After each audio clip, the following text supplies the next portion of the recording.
Step and analyse and design object oriented system. सबसे पहले आएगा क्रिएट यूज के प्रॉब्लम स्टेटमेंट। प्रॉब्लम का क्या है, प्रॉब्लम क्या है हमारे पास में। तो सबसे पहले क्या करेंगे, क्रिएट यूज केस मॉडल। उसके क्या क्या केस मॉडल हो सकते हैं उनका यूज करेंगे। केस मॉडल क्या होता है, first step is to identify the actors interacting with the system. We should then write the use case and draw the use case diagram. यानी कि इस काम को कौन कर सकता है, कम पैसे में। प्रॉब्लम ले लिया आपने, प्रॉब्लम के स्टेटमेंट ले लिए।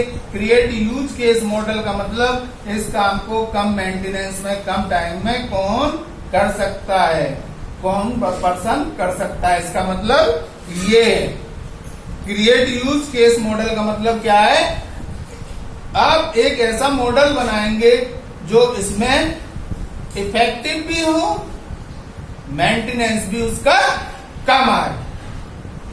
उसके बाद में क्या करेंगे, ड्रॉ एक्टिविटी डायग्राम। उसका एक्टिविटी डायग्राम बनाएंगे, ठीक है। उसे ऑर्डर रिसीव कराएंगे, उसे ऑर्डर को सेंड करेंगे, स्टोर कराएंगे उसकी डिलीवरी को, और डिलीवरी गुड्स है तो क्या करेंगे, थ्रो एप्रोप्रिएट कर देंगे उसे ट्रांसपोर्ट मॉडल के लिए, ठीक है। सेंड इनवॉइस नंबर और गेट पेमेंट। यदि ये चारों बेस हो जाते हैं तो ऑर्डर क्लोज हो जाएगा। तो आपका ड्रॉ एक्टिविटी डायग्राम बन गया, ठीक है।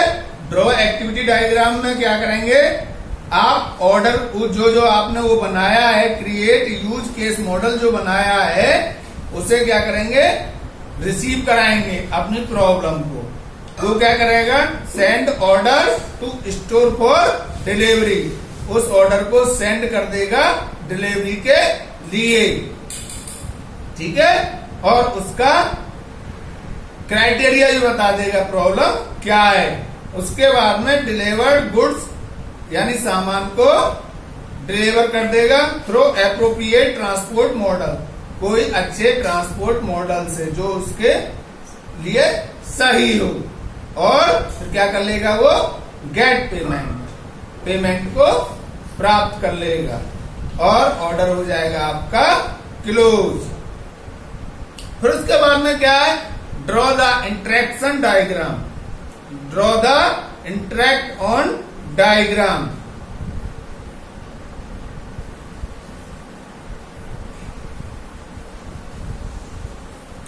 जो आपका एंटिटी ऑब्जेक्ट है उस और कंट्रोल ऑब्जेक्ट के बीच में जो भी ऑब्जेक्ट बनाओगे वो इंटरफेस टाइप का होना चाहिए। इसका मतलब ये है ड्रॉ द इंटरेक्शन डायग्राम। यानी कि कोई तीसरा पर्सन, जैसे कहते हैं आज के युग में प्रॉपर्टी डीलर, जब आप कोई प्रॉपर्टी खरीदते हैं या बेचते हैं तो उसके बीच में एक डीलर होता है, वो क्या कहलाता है हमारा, draw the interact on diagram, ठीक है। आपका एंटिटी ऑब्जेक्ट, आपने बोला ये मेरी प्रॉपर्टी है, ये मेरी बेचनी है उससे, ठीक है। और कोई दूसरा पर्सन आगे कहेगा कि जी मुझे ये खरीदनी है, तो उनके बीच जो कम्युनिकेशन कराएगा वो क्या कहलाएगा, control object, sorry interface object. किन किन के बीच कराएगा, एंटिटी ऑब्जेक्ट और कंट्रोल ऑब्जेक्ट के बीच में जो इंटरफेस ऑब्जेक्ट कम्युनिकेशन कराएगा वो इस प्रोसेस को क्या कहेंगे हम, इंटरेक्ट ऑन डायग्राम। फिर draw the class diagram. Draw the class diagram में क्या है, एक क्लास दूसरी क्लास से किस प्रकार से संबंधित है, एक क्लास दूसरी क्लास से किस प्रकार से संबंधित है। मतलब the class diagram show the relationship among class. There are 4 type of relationship in class diagram. कौन कौन सी होती हैं, 4 रिलेशनशिप होती हैं। एसोसिएशन। एसोसिएशन का मतलब क्या होता है?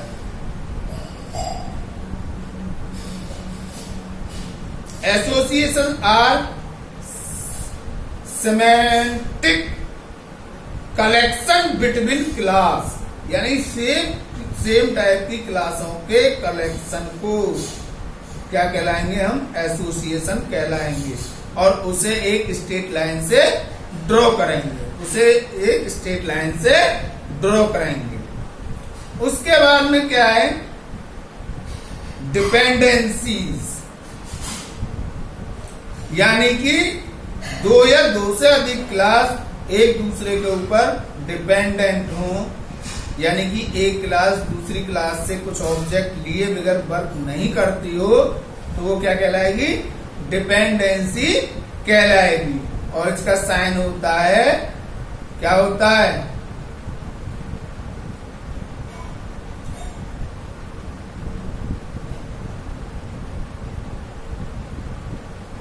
डिसीजन मेकिंग वाला, और स्ट्रेट लाइन से ड्रॉ किया जाता है, उसमें से 4 स्ट्रेट लाइन निकलेंगी। ठीक है।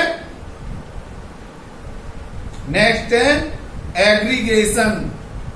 एग्रीगेशन, एग्रीगेशन का मतलब क्या होता है?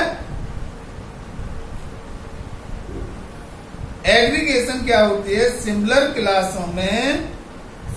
क्लासों में स्ट्रॉन्ग एसोसिएशन करा दे, वो क्या कहलाएगी? एग्रीगेशन कहलाएगी, यानी कि सहसम्मति, और वो भी विश्वास के साथ। फिर एरोज। एरोज का मतलब क्या होता है? डेटा का वो फ्लो बता दिया, डेटा किधर से किधर की तरफ जा रहा है। जिधर की तरफ जा रहा है उधर की तरफ तीर का नोक होगी, और जिधर से आ रहा है उधर डॉट होगा, तो ये क्या कहलाएगा? एरो कहलाएगा। अब आ जाइए आप नेक्स्ट पॉइंट पर, design of state chart diagram. Draw the state chart object diagram.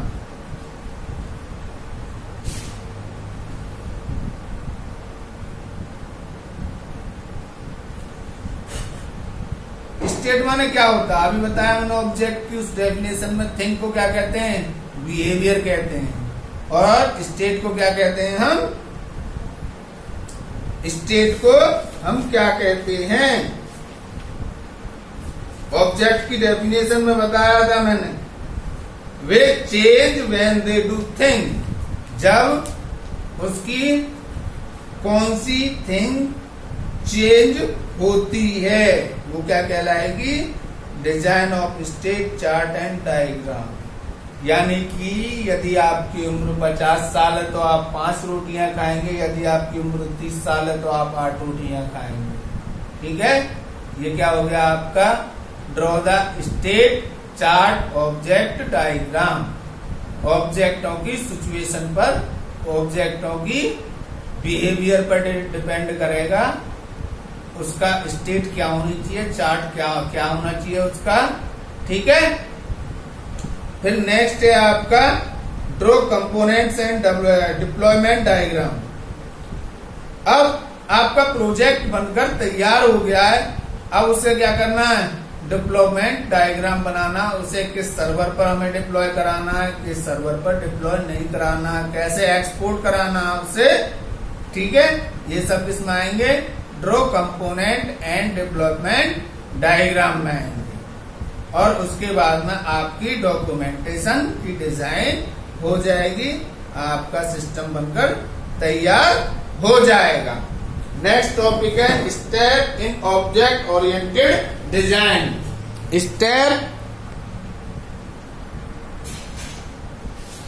Step in object oriented design में स्टेप कैसे कैसे बनेंगे? Review of objects, create and analysis phase. Second step specification of class dependency. Third phase organization of class hierarchies. Design of class, design of member function, design of driver program. तो सबसे पहला phase है इसका review of object created in analysis phase. ठीक है, इसमें क्या होगा, ऑब्जेक्ट को आइडेंटिफाई करेंगे, ऑब्जेक्ट किस टाइप का हमें बनाना है, उस टाइप के ऑब्जेक्ट का रिव्यू देखेंगे। ठीक है, क्या क्या कंडीशन देखेंगे, if only one object is necessary for a service then it appropriate only on that object. एक ही ऑब्जेक्ट से सारा काम हो जाएगा तो एक ही ऑब्जेक्ट बनाएंगे। इफ टू और more object are required for an operation to occur then it is necessary to identify which objects private parts should be known to the operation। यदि एक से ज्यादा या दो से ज्यादा ऑब्जेक्टों की आवश्यकता पड़ती है हमें उसे डिजाइन को, ऑब्जेक्ट ओरिएंटेड डिजाइन बनाने में, तो हम क्या करेंगे कि ऐसा भी हो सकता है किसी एक ऑब्जेक्ट को पब्लिक बनाए, किसी को प्राइवेट बनाए, किसी को प्रोटेक्टेड बनाए, तो वो काम हम करेंगे। तीसरा काम क्या करेंगे, if an operation required knowledge of more than one type of object then the operation is not functionally cohesive and should be rejected.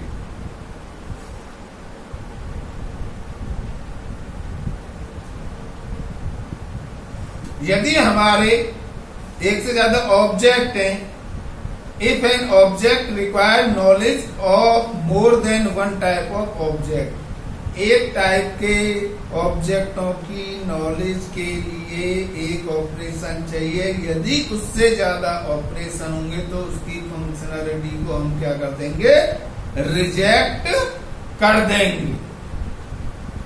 ठीक है, सेकंड स्टेप है स्पेसिफिकेशन ऑफ क्लास डिपेंडेंसी। ठीक है, specification of class dependency, analysis of relationship between the class is central to the structure of a system, therefore it is important to identify appropriate classes of represent the object in the solution space and establish their relationship, the major relationships that are important in the context of designing art। यानी कि क्लासों के बीच में किस type की आपको relationship बनानी है। ठीक है, वो किस टाइप की रिलेशनशिप होगी उनमें, ये काम करना है इसमें। नंबर एक, इनहेरिटेंस रिलेशनशिप बनानी है, या कंटेनमेंट रिलेशनशिप बनानी है, या यूज रिलेशनशिप बनानी है। इनहेरिटेंस रिलेशनशिप भी कितने प्रकार की होती है, इनहेरिटेंस कितने प्रकार का होता है, कई प्रकार का होता है। जावा 1 को सपोर्ट नहीं करता, C++ सबको सपोर्ट करता है। ठीक है, कंटेनमेंट रिलेशनशिप और यूज रिलेशनशिप ये आपको बनानी है, कौन सी इसमें बनेगी। नेक्स्ट है organization of class hierarchy. Class में हायरार्की कैसे होनी चाहिए, कैसे ना होनी चाहिए, इस टाइप का आपको ऑर्गेनाइजेशन चूज करना है। पहले तो ऑब्जेक्ट को बनाकर सेपरेट स्पेस में रख लेंगे। ठीक है, यदि आपकी एक क्लास की प्रॉपर्टी को एक क्लास से या एक से ज्यादा क्लासों से एक्सेस कर सकते हैं तो वो क्या हो जाएगी, फर्स्ट लेवल हायरार्की। यदि एक क्लास की प्रॉपर्टियों को एक क्लास से एक्सेस और उसकी प्रॉपर्टियों को कोई दूसरी क्लास एक्सेस करती है तो वो हो जाएगी सेकंड लेवल हायरार्की। जैसे ट्री होता है, आपने ट्री पढ़ा होगा, जिसका लेवल 0 होता है वो रूट नोड होती है, जिसका लेवल 1 होता है वो चाइल्ड नोड होती है। और इस प्रकार की डिग्री कितनी होगी, 1 होगी। उसकी डिग्री कितनी होगी, उस ट्री की 1 होगी। यदि उस ट्री की डिग्री 2 है तो वो क्या हो गया, सेकंड लेवल हायरार्की हो गया। ठीक है, और यदि इसमें अभी अब कई प्रकार के होते हैं, यदि एक क्लास की प्रॉपर्टियों को 2 क्लास एक्सेस कर दिया, उन 2 क्लास की प्रॉपर्टियों को सेपरेटली और क्लास एक्सेस करती है तो वो क्या होती है, सिंगल ट्री मॉडल। और यदि एक क्लास की प्रॉपर्टियों को 2 क्लास करती है, और एक रूट क्लास है उसकी प्रॉपर्टियों को भी 2 क्लास एक्सेस करती है। उनमें से एक क्लास की प्रॉपर्टियों को दोनों रूट क्लास एक्सेस करती हैं, तो ये क्या हो जाती है, फॉरेस्ट मॉडल हो जाती है, फॉरेस्ट मॉडल हो जाती है। डिजाइन ऑफ क्लासेस, क्लासेस की हमें डिजाइन कैसे करनी है, एट्रीब्यूट कैसे डालने हैं, ठीक है, डेटा कैसे डालना है, मेथड कैसे डालना, फंक्शन कैसे डालना, ऑब्जेक्ट को कैसे क्रिएट करना है, ये क्या कहलाएगी आपकी डिजाइन ऑफ क्लास। इसे हम कितने प्रकार से कर सकते हैं, 4 प्रकार से कर सकते हैं। Class management function, how an object is created, एक ऑब्जेक्ट कैसे क्रिएट करें, how an object is destroy, उस ऑब्जेक्ट को डिस्ट्रॉय कैसे करें, ये क्या किसमें आएगा, क्लास मैनेजमेंट फंक्शन में आएगा। ऑब्जेक्ट को कैसे बनाएं, ऑब्जेक्ट को कैसे डिलीट करें।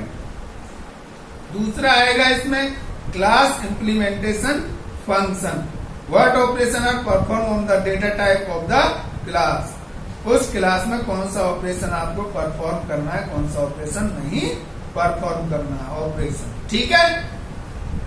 फिर है क्लास एक्सेस फंक्शन, क्लास आपको कैसी बनानी है, प्राइवेट बनानी है, प्रोटेक्टेड बनानी है या पब्लिक बनानी है। How do we get information about the internal variable of the class, यदि उस क्लास के अंदर के वेरिएबलों को उस क्लास में यूज करना है, आपको बाहर नहीं जाना, तो उसे प्राइवेट बना दीजिए उन्हें वेरिएबलों, ठीक है। एक प्रकार के वेरिएबल कैसे होते हैं, ग्लोबल वेरिएबल, उन हेडर फाइलों के भी कहीं भी उनका यूज कर सकते हो आप, किसी भी फंक्शन में यूज कर सकते हो, किसी भी क्लास में यूज कर सकते हो। और एक इस प्रकार के होते हैं लोकल वेरिएबल, जो विद इन फंक्शन के में ही यूज होते हैं। तो इस प्रकार के क्लास एक्सेस फंक्शन में आ गए। आपके इंटरनल फंक्शन में है वेरिएबल, फंक्शन के अंदर है तो उसी फंक्शन में यूज कर सकते हैं, फंक्शन के बाहर है तो एक्सटर्नली उन्हें यूज कर सकते हैं, जिन्हें ग्लोबल वेरिएबल कहते हैं। Class utility function, how do we handle error, उसमें कुछ एरर आपको कैसे हैंडल करनी है। कहीं ऐसा ना हो एक ही नाम की 2 क्लास बना दो तो कंफ्यूजन हो जाएगा प्रोग्राम को, वो एरर देगा। एक क्लास में एक ही टाइप के 2 मेथड बना दो, मेथडों का सेम नाम रख दो, इस टाइप के जो होंगे वो क्या होंगे, क्लास यूटिलिटी फंक्शन होंगे। अब आता है design of member function, member function जो होते हैं उनको आप कैसे डिजाइन करोगे, ठीक है। एक ऑब्जेक्ट बनाना है आपको, ऑब्जेक्ट में क्या होता है, डेटा, एक तो डेटा फील्ड होता है उसका, एक फंक्शन मेथड फील्ड होता है। अब फंक्शन किस टाइप का बनाना है आपको, वो आपको टॉप डाउन बनाना है या बॉटम अप बनाना है। तो इसमें क्या बनेगा, टॉप डाउन बनेगा लेकिन बॉटम अप एक्सेस करेगा, बॉटम अप एक्सेस करेगा। Step 6 design of driver program, data value को कैसे रिसीव करेगा, वो कैसे रिसीव नहीं करेगा, ठीक है। ऑब्जेक्ट को किस क्लास में डेफिनेशन देगा, उस ऑब्जेक्ट की क्लास किस क्लास में नहीं देगा, ये क्या कहलाएगा, design of driver program. Next है आपका step and in object oriented analysis, step of object oriented analysis, इसे नेक्स्ट क्लास में करेंगे, ठीक है। टाइम ओवर हो रहा है, बहुत कुछ कर दिया इसमें, आप इसे पढ़ना, समझना, सुनना ढंग से और लिखना, ठीक है। पुश कर वीडियो को लिख लेना। Thank you. और यदि कोई प्रॉब्लम हो तो मेरे बच्चे मुझसे कॉल करके पूछ सकते हैं, मेरे पर्सनल व्हाट्सएप पर कर सकते हैं, ठीक है। और बाहर के जो बच्चे हैं वो उन्हें कोई प्रॉब्लम है तो कमेंट बॉक्स में कमेंट डाल सकते हैं। आपको क्लास पसंद आई हो तो चैनल को सब्सक्राइब कर लें, और पसंद आई है तो लाइक तो बनता ही है, और अधिक पसंद आई है अपने दोस्तों को भी दिखाना चाहते हैं तो वीडियो को शेयर करें, ठीक है, कमेंट करें, जैसा भी आप सोचते हैं। Okay, thank you, bye.